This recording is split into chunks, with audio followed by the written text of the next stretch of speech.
Hey everyone, I'm Sebastian, this is Don. Hi there. We're going to show you today how to fix your shoulder blades popping out by using exercise.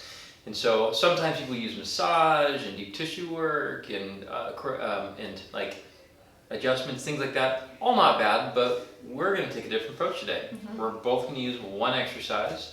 And so you need a weight handy. It shouldn't hurt, it shouldn't create any problems. It will simply make you feel more packed and stable, right? Yeah. So shoulder blade popping out, show everybody what that is first. There you go. So that right there, that popping out right there. I'm going to show a real good thumbnail right there. Good. Thumbnails are important so you guys find the video. So we're going to help address that today. What is it? Go onto our channel, search the little button somewhere at the bottom, it's red, and then just use the search function after you subscribe, and just search shoulder blade winging. You'll find something. We made a more detailed one. This is just a quicker video. So, what exercise do you want to do? As you can see, this is not scripted, in case you guys want to know if we're just fumbling around. We just picked a couple random weights. We like to stump each other. Okay, so I'm going to take the camera. Do you want to talk about it? So the reason I chose this one is because I noticed One sec. that... Okay, now we're good. We're good to go. Okay, so I chose this exercise because I noticed that it's actually not this arm that we see the winging, but it's actually the supportive one that we see it. So when you're here, people really sink into this arm while they're going through their rows here. And I want you guys to practice what it would feel like to keep this arm that's not doing the movement nice and active with tension through it. So if we want to protect this shoulder in the movement as well, I want you to grip the table here with your hand, like a sticky gecko hand here, okay? Once you have that, I want you to pretend like you're turning the table apart and pushing yourself away from it. So I'll say that again. Sticky fingers, like if somebody were to come here and try to pick up your fingers, you're not going to let them, okay? You're going to turn the table, so now the crease of my elbow's pointing forward, and then I'm going to push myself away from it, all right? Keeping all of those tension cues as I go through my row, you'll notice that my shoulder blade on this downside hand is now way more stacked, and it feels like my whole body is doing the movement a whole lot better and safer for that area. So I chose that one because people have hopping shoulder blades with that specific movement a lot. And that's how I usually cue them through it, and it helps. Yeah, that's good. Sorry about the camera angle, people. I forgot I got to pick it up. Okay, so I'm going to take a different approach, and so I like that one, by the way. Downside of hand. Do we know how important it was? So important. This one is going to probably scare the crap out of some people, but this weight's a little heavier than it's just what I happen to grab.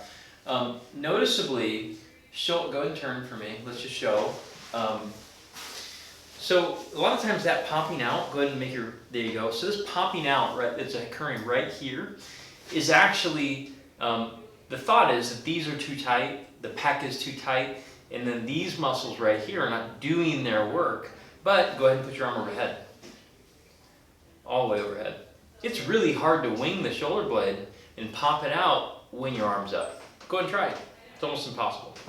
And so, it's almost impossible. So what we're going to do here, and I won't have to get too far away from the camera to show this, but I'm just taking a half kneeling position in this case. You can do it standing, you can do a bunch of different types. However, I'm going to choose the kettlebell because it sits back over your shoulder a little bit better, and all we're going to do is press and hold the weight up. And so I'm going to go into a nice rack position, which is straight, not bent, straight, okay? It's going to rest on the outside of my bicep. I'm going to use two hands to press it up, and I'm just going to simply lock and hold it. Just because you guys, for the camera angle, I'm just going to dip down just so you can see. Can you grab the camera? No, we're okay. Okay. Actually, you want to? Yes. Go ahead.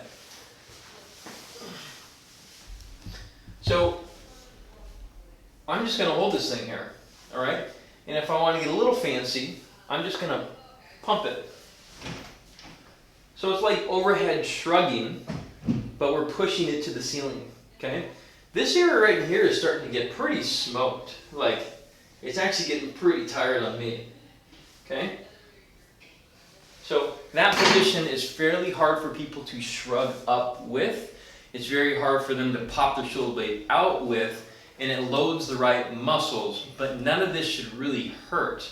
If it hurts, then this is the wrong exercise for you, similar to the one that Dawn picked as well. Oh, I can't wait to see. So those are the two exercises, and maybe we should discuss like how often should someone do something like that. Yeah. Well, One thing I think I want to clarify, I was thinking while you were doing this, because you say show them the shoulder blade popping out, and I turn around and I go like this to show you guys, but people have this popping out without actually having to put their arm backwards like this. We're just doing this to show you, but a lot of times it's a natural position for somebody's shoulder blade to be like that, even when they go through arm motion like this. So that's what we're trying to fix here. Most people, if you go like this, it's gonna pop out like that, but it's for those of you who have, you know, that position of your scapula with just a normal arm position. That's what we're trying to fix here. yeah, so and the popping out of the shoulder blade isn't always bad. Sometimes it's just normal, it doesn't hurt. But obviously when something hurts or something, it's hindering you from doing something like, you know, throwing a baseball or swimming, then yeah, it's something we should probably address. And usually doing a loaded exercise such as this is usually a step 3 of a 4-step process. In some of the videos that we did that you can certainly search, go on to our channel, hit the subscribe button in the little corner somewhere over here, spread, hit it, go in the search bar, put in shoulder blade winging, shoulder blade popping out, whatever. You'll find some step 1s, some step 2s, this is a step 3, which is loading, before we really get into the, sorry, you have to plug them in order, right? So if you need a first aid for this, and you do this, this won't work. Right. First aid first, because we need to make sure that we're addressing the issue of what's causing that popping out in the first place, then we strengthen around it, is where we go from here. Yeah. So ultimately, we want to know how this works for you guys. It's not going to be one of those one-time things and now my shoulder blade isn't popping out. This is something that your body has adapted to and it needs time. So use this for a little while, let us know how it goes, but we want to hear in the comments below what you feel working around that area. Tell us what muscles you feel turning on, if it feels like it's the right area, maybe if it's causing pain. We'd love to hear a little bit more about that. And if you guys want some guidance on where to go next, you can take advantage of the free offer that we have for you. The free offer is for those of you who have this shoulder blade popping as well with pain, okay? If you're having pain with this, scroll down, grab that free gift, and check out what we have for you. And if you want some guidance one-on-one, you guys can reach out to us. We can do it virtually or in person. We'd love to help guide you through how to get your shoulder blade to just work better from here going forward. Cool. See you guys next time.